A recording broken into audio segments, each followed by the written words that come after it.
Hello नमस्कार। आज आपला यूट्यूब चॅनलचे स्वागत आहे।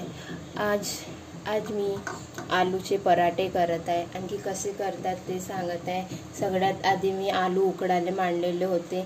याला 4 शिटी देऊन उकडून घेतलेले आहे। आणखी त्याला चिरून टाकलेले आहे। त्याच्यानंतर मी बघा याच्याने बारीक करून घेणार आहे।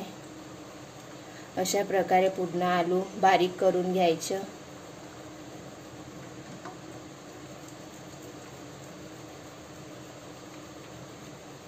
खोबरा किसच्या साहाय्याने पूर्ण आलू बारीक करून घ्यायचं।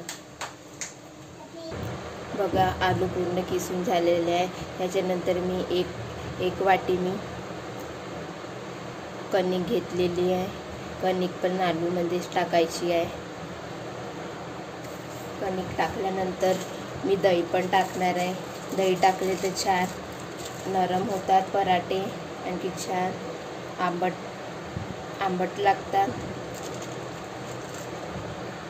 बघा दही टाकून द्यायचं। कम से कम मी 1 वाटी दही टाकलेली आहे। त्याच्यानंतर 1 चम्मच तिखट टाकणार आहे।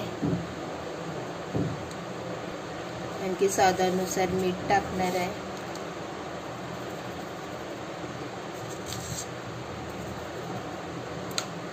त्याच्यानंतर 1 छोटा चम्मच जीरा टाकणार आहे।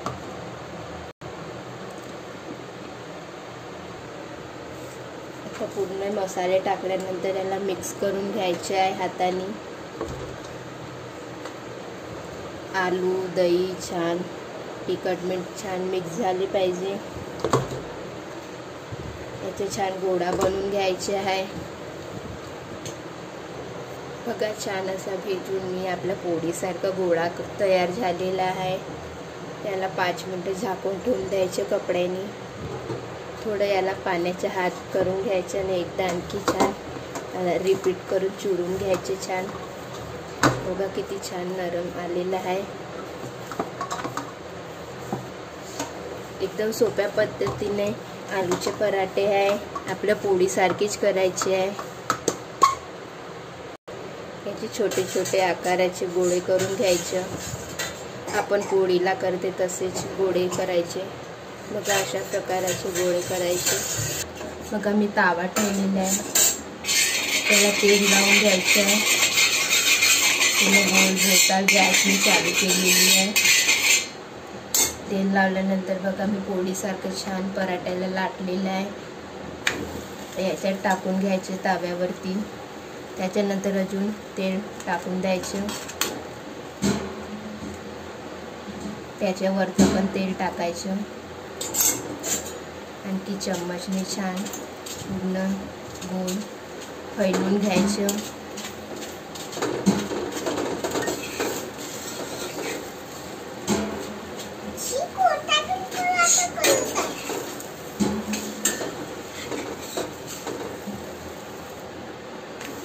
बघा पलटून घेतलेला आहे मी।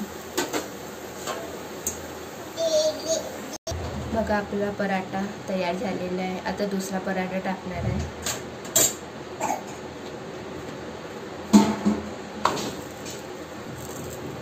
तो पण अशाच प्रकारे करायचे। मी आधी एक करून दाखवला होता।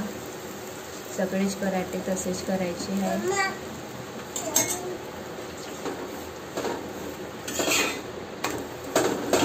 अशा प्रकारे सर्व पराठे करायचे आहे आपल्याला। अशा प्रकारे आलूचे पराठे करायचे। तुम्ही मिरच्याच्या ठेस्यासोबतही खाऊ शकता। एकदम सोप्या पद्धतीने आलूचे पराठे। माझी रेसिपी आवडली असेल तर कमेंट करा, लाईक करा। Okay bye.